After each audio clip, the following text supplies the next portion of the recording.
어쩜 이렇게 시간이 안 가는지 정말 버스 안에서 going 이불 속에서 going은 언제나 너에게 going. Assalamualaikum warahmatullahi wabarakatuh. Saya Ernesa Putri dari Prodi Perpustakaan dan Sains Informasi Universitas Yarsi NPM 1502023021. Dan untuk memenuhi salah satu tugas UTS mata kuliah PBB Pengembangan Budaya Baca, saya akan membahas salah satu buku yang berjudul Asrama Tua Mahasiswa yang ditulis oleh Edi Abdullah. Di dalam buku ini terdapat dua tokoh yang bernama Syam dan Aries. Mereka berdua baru saja lulus SMA dan akan melanjutkan perguruan tinggi di kota yang sama. Alhasil mereka tinggal di asrama yang sama. Di dalam asrama tersebut terdapat peraturan tidak boleh menginapkan perempuan ke dalam asrama tersebut. Keanehan pun mulai terjadi. Syam dan Aries melihat sosok makhluk hitam bermata merah. Singkat cerita, salah satu penghuni asrama tersebut melanggar peraturan tersebut. Penghuni tersebut bernama Nasri dan Ocha pacarnya.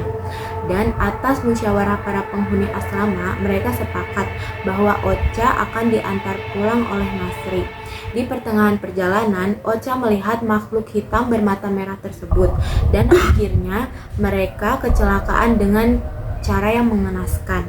Polisi pun datang dan menghubungi Syam dan Aries. Singkat cerita, mayat Narsi dan Ocha pun dibawa ke rumah sakit dan disimpan di kamar jenazah. Keanehan pun mulai terjadi. Penjaga mayat tersebut mendengar suara aneh dari dalam kamar mayat. Penjaga mayat itu pun menghampiri kamar mayat tersebut dan ia pun terkejut dengan mayat Narsi dan Ocha yang hidup kembali sebagai mayat hidup, dan mayat Narsi dan Ocha membunuh penjaga mayat tersebut.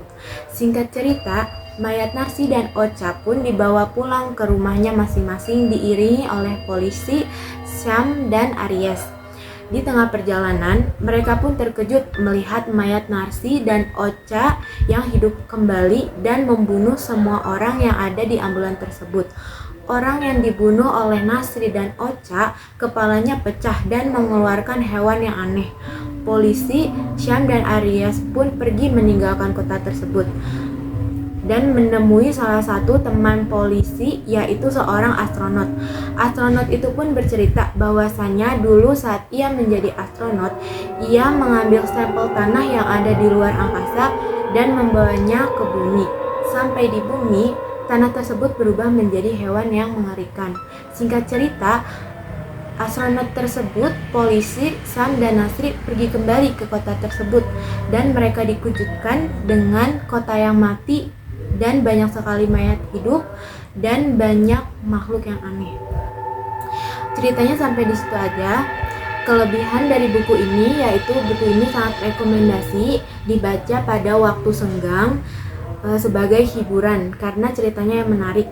Kekurangan dari buku ini adalah banyak sekali kata-kata yang typo di dalam buku ini dan sebenarnya ceritanya agak sedikit membingungkan karena bergeser dari cerita hantu hitam bermata merah menjadi hewan yang sangat mengerikan. Nah, sekarang saya ditemani dengan saudara saya yaitu Mbak Resti. Saya akan sedikit bertanya tentang buku ini.